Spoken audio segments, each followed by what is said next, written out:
Et arrivé en plein centre de la ville, comme vous voyez ici, nous sommes à Ethiopian Airlines, qui est déjà aussi fermé.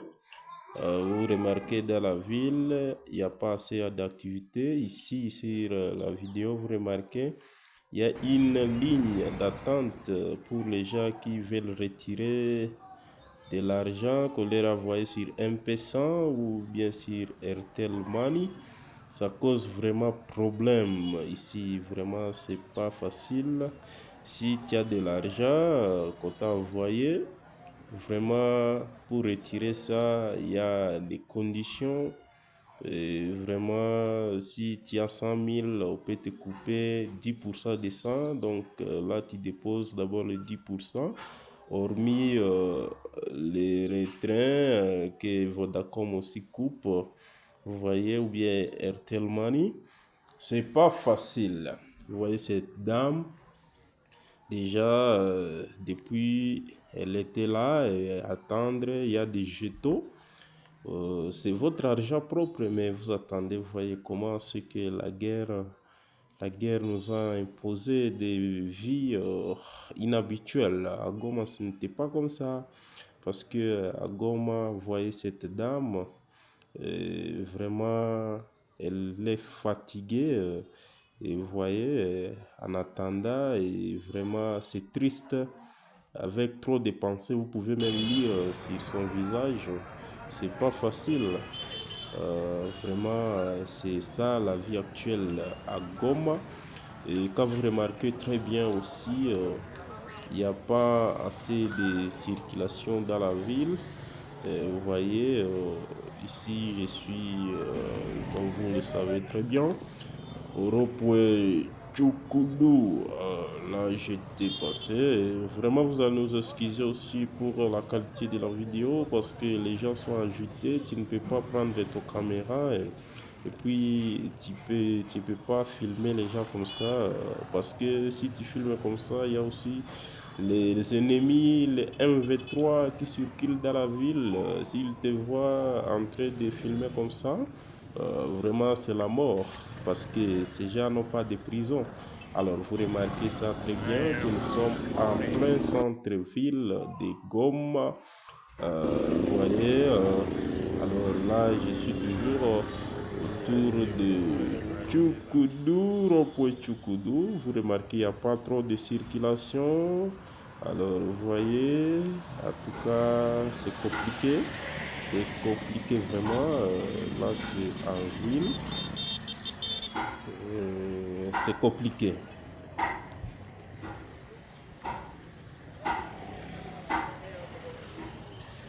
Vous pouvez remarquer, de l'autre côté, là, je me dirige vers la route qui mène vers le marché central de la ville. Aussi, c'est la route qui mène vers le cercle sportif. Malheureusement, je ne suis pas arrivé jusque-là. Mais vous remarquez ici, c'est cette rue-là. C'est cette rue qui mène vers. Comme de l'autre côté, là, très loin, vous voyez la banque Fincan qui est là aussi fermée. Donc, il n'y a pas d'activité, pas trop d'activité, pas trop de circulation. Alors, vous remarquez ici, les portes de ces boutiques sont fermées. Il n'y a pas d'activité. Les gens, vraiment, ils sont là. Et ici, vous remarquez qu'il marchait. Ici, Kin Marché a essayé d'ouvrir sa porte. Vous voyez que durant cette période de crise, on a vandalisé leur agence qui est à Mandjingo et puis d'Auchan. C'est pour cela qu'ils essayent quand même de se retrouver en ouvrant leurs portes, mais vraiment c'est pas facile. Comme d'habitude, vous pouviez remarquer, il y avait trop de véhicules qui parkinaient là-bas, mais vous voyez, en tout cas, ce n'est pas facile. Vous voyez les motards qui sont là, ils n'ont pas aussi des clients. Et voilà, ça c'est Kin Marché Central.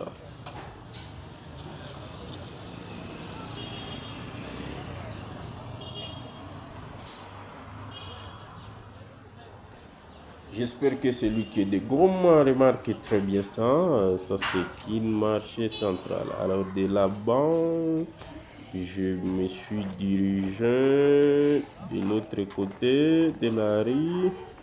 Vous voyez, toujours avec des caméras cachées, parce que tu ne peux pas filmer vraiment pleinement.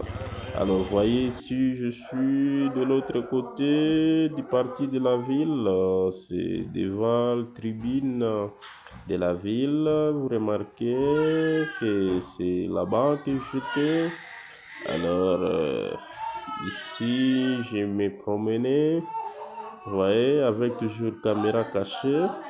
Les gens sont là. Voilà, vous remarquez, j'étais là-bas et puis je me dirigeant.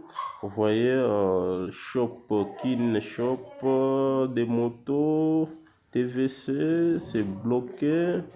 Aussi, pour rappel, vous savez, les shops de Notion, ça a été vandalisé. Ouais, c'est bloqué, CAA, c'est aussi bloqué, il n'y a pas de circulation, pas d'activité, vous voyez, c'est vraiment bloqué. Alors, je me suis rendu à ces jeunes-là qui sont là en train de... Bon, il n'y a pas aussi trop d'activité. De l'autre côté, vous voyez la banque Tembe avec la station IUC. Ce n'est pas en activité. Ouais, c'est pas facile. La banque Tembe là, c'est aussi bloqué. Il n'y a pas de mouvement. En tout cas, vraiment, on est dans l'embarras. On ne sait pas comment faire. Alors là, je suis arrivé à Kibabi.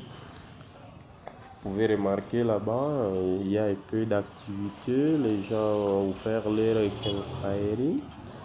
Vous pouvez remarquer Kibabi vers la Cadeco Bank. Vous pouvez remarquer dans la Cadeco Bank, les rebelles sont logés là-bas. Donc, ils sont logés dans cet enclos de Cadeco Bank. Vous pouvez remarquer là-bas, ils sont assis. Voilà, ils sont dans la Cadeco Bank. Alors voilà, c'était plus ça la situation actuelle dans la ville de Goma. En tout cas, c'est pas facile, mais les gens, la situation semble être et puis à la normale, mais c'est pas facile. Alors ici, vous voyez, c'est Signers. Nous sommes là à Signers. Il n'y a pas aussi trop de circulation. Voilà.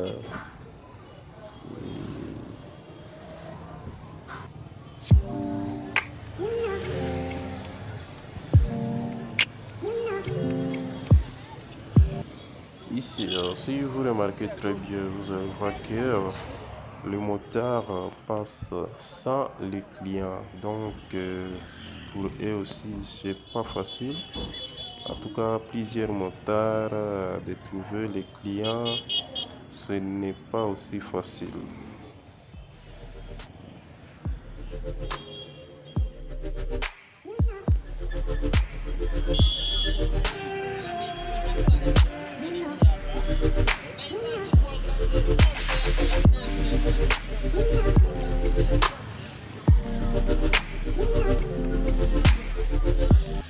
Alors là, j'étais devant les shops de RTL à l'Estigon. Comme vous remarquez, c'est aussi fermé. Donc ici, c'est compliqué pour les opérateurs de télécommunications. C'est pourquoi, en tout cas, c'est difficile. Merci de nous suivre avec beaucoup d'attention. C'était votre frère Billy qui avait fait cette réalisation. Suivez la diplomatie au niveau d'Europe, les réactions des Blancs pour la cause du Congo. Groupe Les Républicains. N'en rajoutez pas là, tout est plein.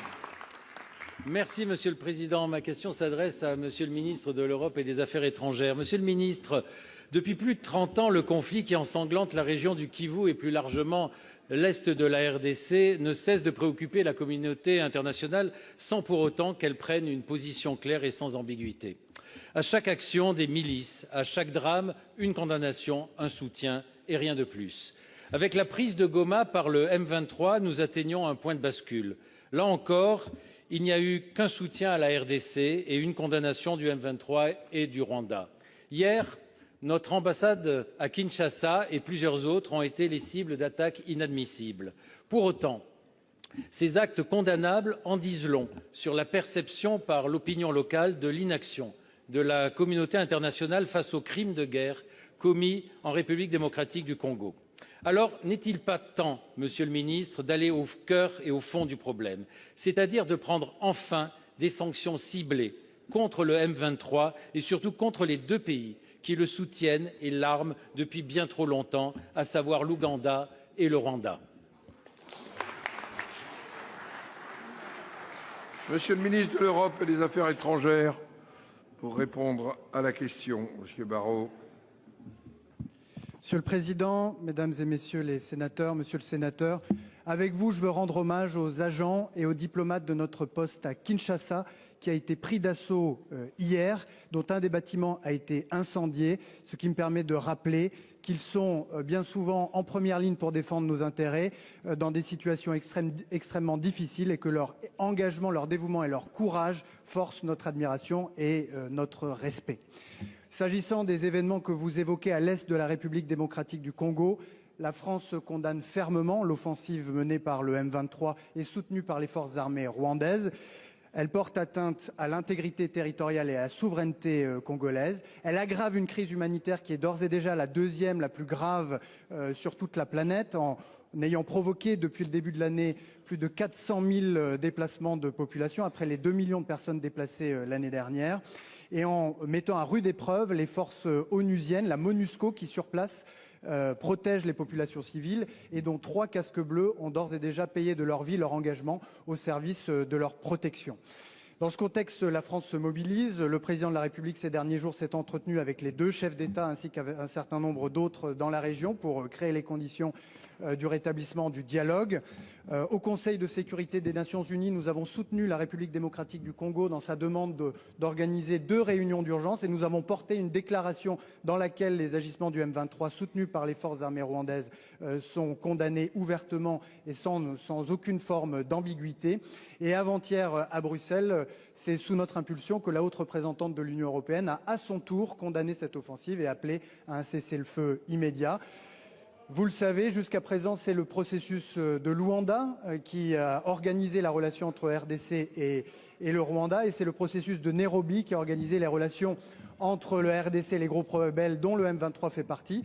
Ce sont des médiations qui auraient dû porter des fruits et qu'il faut continuer de soutenir, mais en tout état de cause, c'est par le dialogue et par la diplomatie que une solution sera trouvée à l'escalade à l'est de RDC, et à plus long terme, c'est en s'attaquant aux causes profondes du conflit, qui sont des causes de nature économique, de nature minière, que la région pourra retrouver la paix, la stabilité et la prospérité.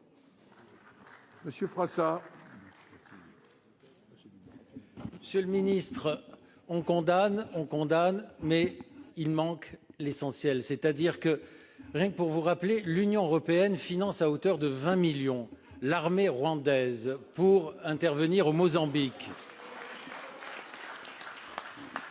sans aucune garantie ni aucun contrôle que ce financement n'aille pas ailleurs. Le Rwanda est un exportateur de coltan, alors il n'y en a pas 1 gramme sur son sol. Et 60 à 80% des réserves mondiales de coltan se trouvent, comme par hasard, à l'est de la RDC. Là aussi, il y a quand même de quoi s'étonner qu'il n'y ait pas de sanctions là-dessus. Je relaye et je fais, au nom de 95 parlements francophones, l'appel solennel à ce qu'il y ait des sanctions. Ce serait l'honneur de la France d'être à la tête de demandes de sanctions contre l'Ouganda et contre le Rwanda. Ce serait son honneur.